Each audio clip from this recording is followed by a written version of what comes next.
I couldn't believe what I was hearing. "I strongly dislike your behavior," Huxley, the executive vice president, said sharply. "You must choose, be demoted or leave the company." His words hit me like a truck. I stood there, stunned, as he continued his tirade. This wasn't just any day. It was the day before the final stage of a critical business deal, a deal I had been leading from the start. Out of nowhere, Huxley demanded to take over my role as the lead negotiator. I had no idea where this sudden outburst was coming from. He'd never acted this way before. "What's the problem here?" I asked, trying to keep my voice steady. His response made everything clear. "This is your fault," he snapped. "You're being punished for outperforming me." There it was. Huxley, who was the same age as me, couldn't handle my success. It wasn't about the negotiation or the company. It was personal. He didn't want to see me thrive, especially not in a position he thought he deserved. I couldn't believe it. I had worked hard, poured my energy into this role, and now my superior was trying to take my achievements away. This wasn't the kind of company I wanted to work for. If my hard work only led to jealousy and sabotage, what was the point?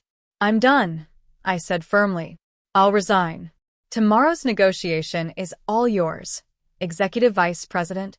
With that, I turned and walked out of the conference room, leaving Huxley to deal with the mess he created.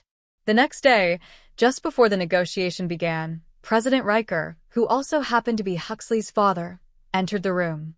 He looked confused. "Where's Emery?" he asked. "He was supposed to handle this negotiation." Huxley, looking smug, responded, "I fired him yesterday." Riker's expression changed instantly. His confusion turned into anger as he glared at his son. "You what? Why did you fire him?" he demanded. Huxley, clearly unprepared for this reaction, tried to defend himself. "I thought I could handle it better," he said confidently. But Riker wasn't buying it. "Did you even review the negotiation materials?" he asked. Panic flickered across Huxley's face as he grabbed the documents.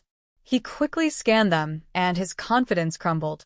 He had missed a critical detail, and it showed. His face turned pale. "My name is Emery, and I'm 38 years old. My career has been an interesting journey. I've changed jobs 3 times, but not because of layoffs or company closures. My reasons were more personal, though I usually told people it was for career growth. It was just easier that way." Most employers accepted this explanation without digging deeper. But during my 4th job interview, something unexpected happened. The Vice President Nixon saw right through me. "That's not the real reason, is it?" he asked, looking directly at me. "You don't seem like someone who changes jobs just for career advancement. And if that were the case, you'd be aiming higher. Our company and your last one are about the same size. So, what's the real story?" Caught off guard, I realized honesty was my best option. I shrugged and told him the truth.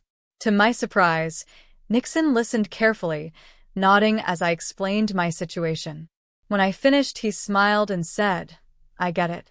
I understand why you didn't want to say that up front. Don't worry, I'll take care of it." I left the interview unsure if I had made the right impression. A couple of days later, I got an email that shocked me. They wanted to hire me, not for the supervisory position I had applied for, but as the new sales manager. Confused, I called to clarify. "There must be a mistake," I said. "I applied for a different role." Nixon laughed. "No mistake," he said. "Our current sales manager is retiring soon, and with your experience, you're the perfect fit. A manager's job is to lead, not to be led. You understand that, right?" His words made sense, and I accepted the offer. When I joined the company, I quickly noticed something unusual. Most of my colleagues were much younger than me. But that didn't bother me. In fact, I found it refreshing. My younger coworkers brought fresh ideas and energy, and they appreciated my open-minded leadership style. However, not everyone was happy. Huxley, the executive vice president, seemed to have a problem with me. At first, I wasn't sure why, but it became clear after the previous sales manager retired and I officially stepped into the role. Huxley started nitpicking everything I did. One day, after I submitted a monthly business report to the executive team, Huxley openly criticized me. "You should have gotten my approval first," he said loudly during a meeting. The other executives looked confused. My reports had always been thorough and accurate. Feeling frustrated, I asked Huxley what he meant. "What instructions are you referring to?" Asked calmly. That's when he lost it. He unleashed a barrage of complaints, accusing me of overstepping my boundaries.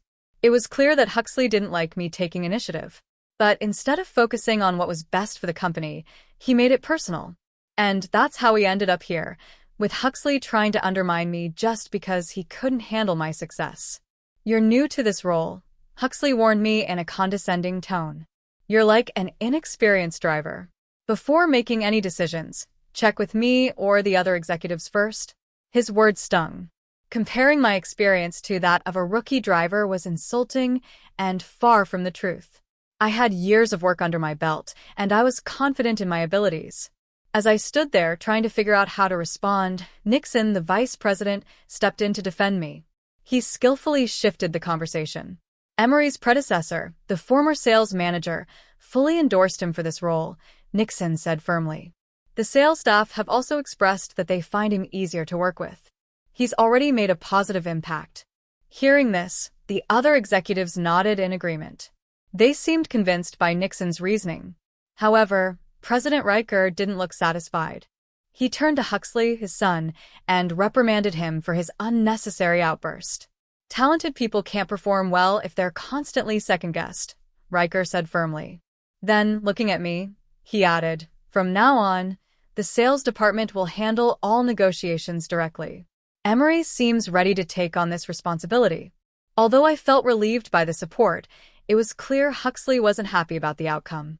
His frustration was written all over his face. Over the next few weeks, his anger turned into subtle acts of disruption. Small but significant obstacles started cropping up across the department. At first, it was little things. Samples for negotiations arrived late, promotional materials went missing, or other departments delayed their support. My team and I managed to work around these issues by finding alternatives, like using different samples or creating makeshift solutions. But the problems didn't stop. In fact, they seemed to grow more frequent and deliberate. I couldn't shake the feeling that Huxley was behind all of it. Each department had its own supervisors, but whenever Huxley gave them instructions, like prioritizing other orders or delaying our requests, they followed his lead without question. While I couldn't entirely blame them for following a superior's orders, it would have been helpful if they had at least informed my team in advance. Then something happened that made it clear we were dealing with sabotage. We had reserved a hotel meeting room for an important negotiation, but at the last minute, the reservation was mysteriously canceled. When we called the hotel to find out what happened, they said someone from our company had called and canceled it. I didn't need much time to guess who was responsible. Huxley was the only one with the motive and the means to pull something like this. I knew I had to confront him. Ignoring his behavior would only lead to more problems. Gathering all the evidence, I walked into his office, determined to get to the bottom of this. As expected, Huxley played innocent. "I don't know what you're talking about," he said, shrugging. "It must have been a mistake on your team's end," but his story didn't add up. The sudden cancellation, the limited number of people who knew about the reservation, and the finance department's connection to Huxley all pointed directly to him. With the evidence in front of him, Huxley fell silent. He couldn't come up with a convincing excuse to deny his involvement. Even though I wanted to escalate the issue, I had to focus on the bigger picture. The negotiation was critical for our department and the company's success. Raising a public conflict with Huxley might jeopardize the trust of our clients. Instead, I addressed him firmly. "This negotiation is too important. Any further interference from you, and I'll have no choice but to escalate this to President Riker. I have recorded evidence to back me up." Huxley glared at me, but didn't respond. For the moment, it seemed like he had backed down. Still, I couldn't shake the feeling that he wasn't done causing trouble. True to my concerns, Huxley made his boldest move yet at the worst possible time. He tried to take control of the negotiation, despite the fact that it was my responsibility. His actions caused chaos, and my team had to work harder than ever to keep everything on track. Despite the obstacles Huxley created, I was determined not to let his interference ruin things. This deal was too important to the company and my team.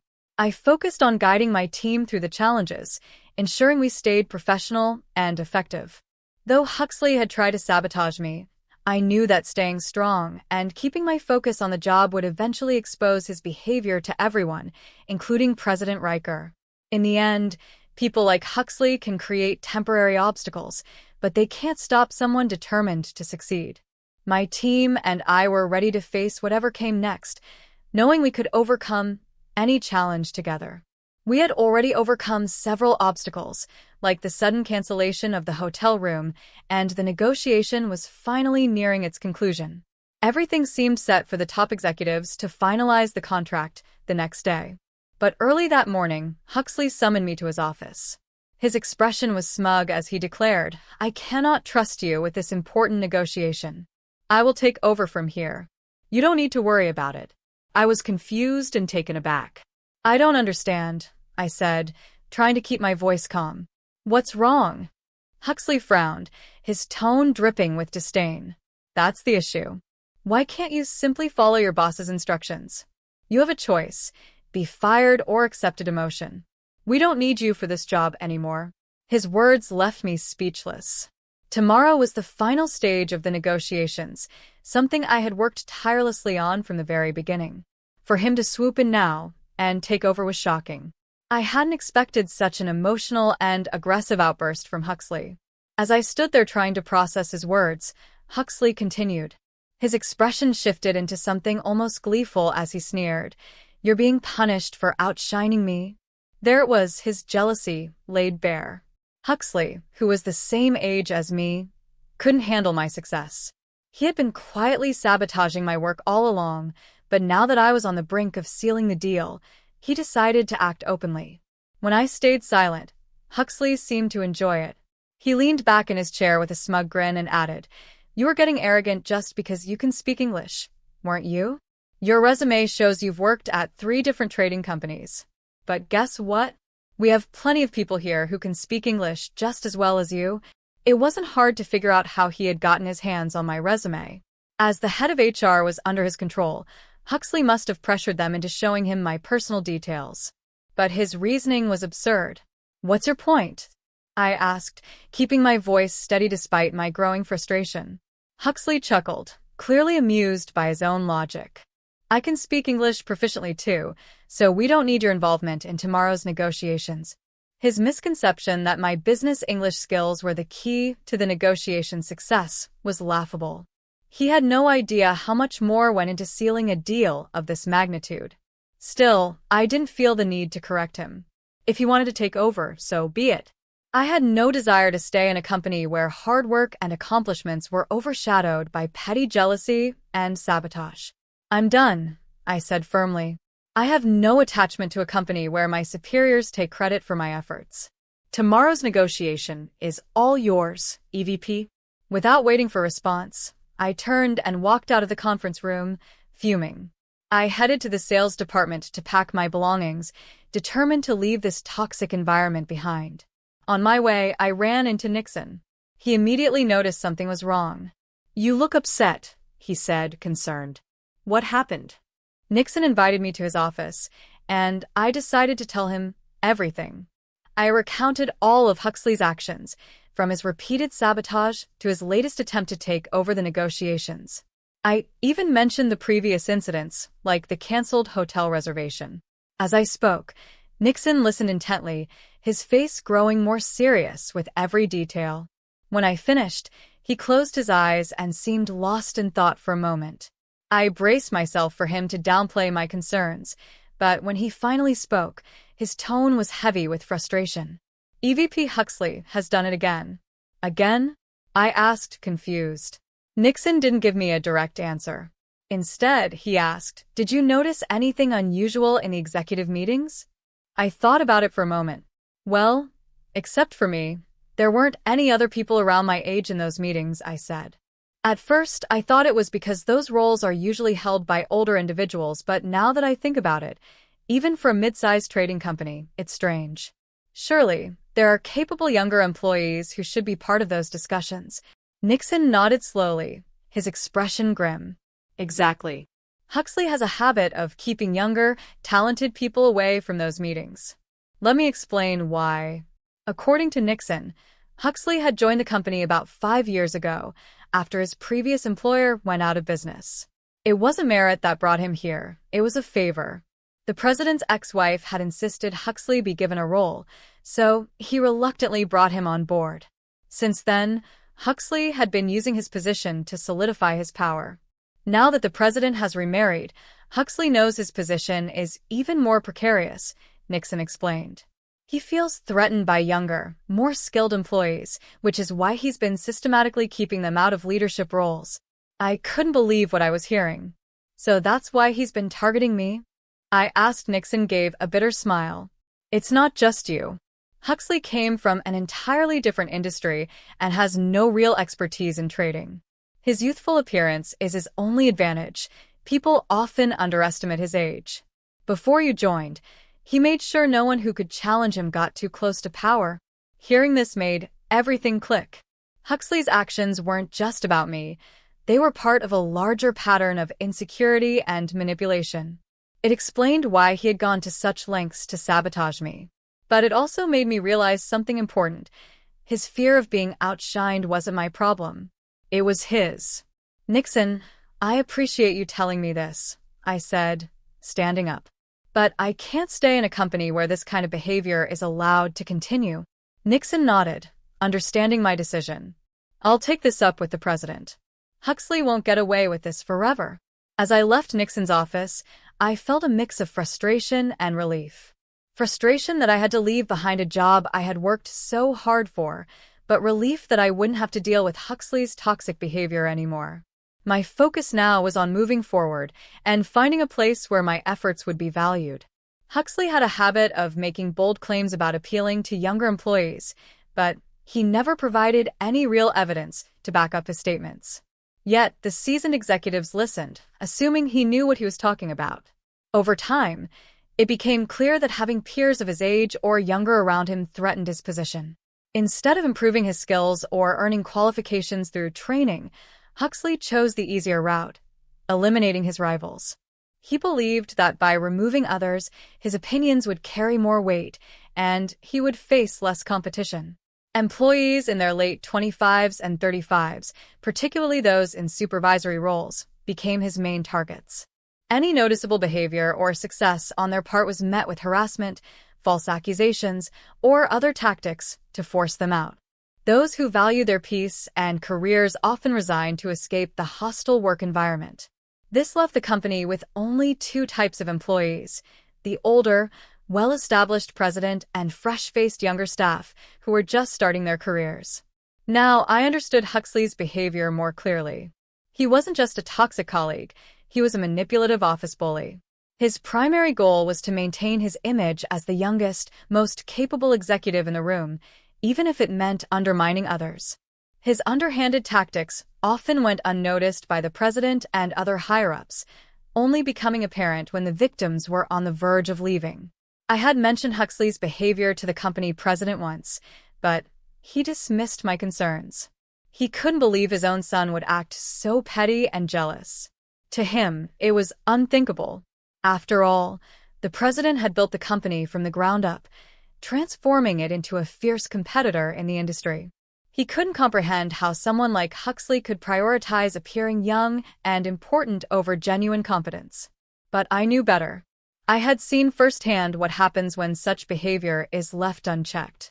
At one of my previous jobs, jealousy and sabotage had gone unnoticed until it was too late and the company collapsed.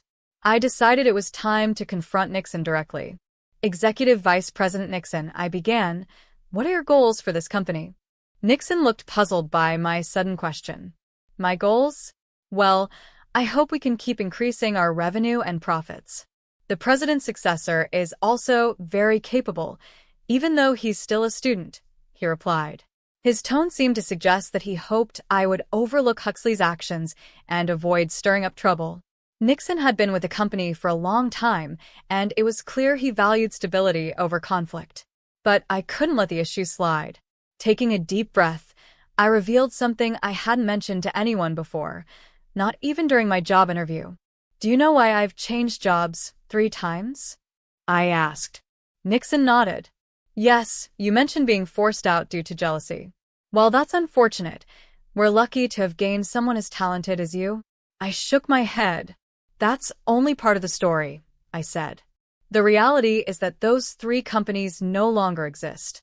They've either split, dissolved, or gone bankrupt. They don't operate anymore. Nixon's expression shifted from calm to shocked. That can't be true, he said. When we did a background check, those companies were thriving. If you don't believe me, I encourage you to check their websites now, I suggested. Nixon pulled out his smartphone and began searching. With each passing moment, his face grew more and more alarmed. You're absolutely right, he said quietly. But how could this have happened? It's simple, I explained. The people who drove me out became more confident and started repeating their actions with others. When a cycle like that continues, it destroys a company from the inside. A business cannot function without its people. If employees lose trust and start leaving, the company will eventually collapse. Nixon's expression grew serious as he absorbed my words. I continued, if this situation with Huxley isn't addressed, this company could face the same fate. Huxley's harassment may seem minor compared to what I've experienced in the past, but it's becoming a significant problem. He's already pushed me to choose between being demoted or losing my job. If I resign, it will only encourage him to repeat this behavior with others. After a long silence, Nixon finally nodded firmly. I understand your perspective now, he said. This isn't just workplace drama. Sabotaging the company out of jealousy is a serious issue, and I won't stand by and let it continue. I felt a wave of relief. With Nixon on my side, there was finally hope for change. After consulting with him about the next steps, I headed to HR to retrieve the resignation paperwork I had prepared earlier. Just as I was leaving, President Riker appeared, looking puzzled. What's going on? He asked. Huxley, standing proudly beside him, declared, I've already taken care of the negotiation. Emery won't be involved. What do you mean? Riker asked, narrowing his eyes. Emery was supposed to handle this. Why isn't he involved? I fired him yesterday, Huxley said with a smug smile. It's fine. I can handle it. I can speak English, and all that's left is signing the contract. Riker's expression turned icy. Did you even review the negotiation documents? He asked sharply. The executives from the other company are arriving today. How do you plan to manage this without Emery's? Huxley, who had assumed the negotiation was just a formality, suddenly panicked. He grabbed the documents and began flipping through them frantically. His face turned pale when he found a critical detail he had overlooked. The contract wasn't written in English. It was in Arabic, the official language of the Middle Eastern company we were dealing with. An hour before the negotiation, I received a desperate call from Huxley. Emery, we need you at the hotel right now, he pleaded. I chuckled softly. Huxley, this is very different from what you said yesterday. Didn't you claim you didn't need me? I didn't realize the contract was in Arabic, he stammered, his voice shaky. Well, I replied, if you had read the documents earlier, you would have known that. I hung up the phone, leaving him to deal with the mess he had created. Some lessons, I thought, are learned the hard way. Many people couldn't overcome the challenges in our negotiation process, but I had a unique advantage. My ability to negotiate fluently in Arabic set me apart. Speaking 7 languages was one of my strengths, and making a joke in Arabic to lighten the mood was as easy as breathing. If the negotiations shifted to Arabic and the top executives, who trusted us to be reliable, were only addressed in English, it would be a disaster. They would feel insulted, and the deal would fall apart. The documents clearly stated all requirements, and Huxley's claim of ignorance wasn't an excuse. His desperation was obvious when he started accusing me of fraud, claiming I had hidden my skills by not listing all of them on my resume. I couldn't help but laugh. Fraudulent hiring? Seriously? I replied. Not listing every qualification isn't fraud. Besides, I never claimed I could only speak English. Huxley's tone turned resentful. If I had that skill, I'd brag about it, he said bitterly. That's the difference between us, I responded calmly. I don't need to boast about my abilities. There was no time to dwell on Huxley's jealousy. The negotiation was critical, and I knew the deal would fall apart if things continued as they were. Huxley, clearly out of his depth, started growling in frustration. His anger boiled over as he threatened to step down and tell his father, the company president. Seeing an opportunity, I encouraged him. "Why don't you call your father now? Put him on speaker and explain why you tried to remove me from the negotiation." Huxley hesitated, but eventually did as I suggested. The moment he started speaking, I knew I had won. His desperation was evident, and I could already see the outcome. By the time I arrived at the hotel 10 minutes late, the deal was mine to save. Amusingly, Huxley had memorized an Arabic phrase, "Emery will be here soon," and kept repeating it to stall for time. Nixon had anticipated this situation and had booked me a room on another floor, advising me to arrive slightly late to teach Huxley a lesson. When I joined the negotiation, I used humor to break the tension. I joked about the cultural differences in time management between Arabs and Americans, which helped the conversation flow smoothly. Once the mood lightened, the contract was practically signed. As I saw off our guests, I let out a deep breath, relieved. The deal was a success, and the company was secure. Huxley, who had been sitting frozen in the corner, slumped into a chair, exhausted from the stress. President Riker thanked me for stepping in and apologized for Huxley's behavior. "We'll be taking disciplinary action against him," Riker said firmly.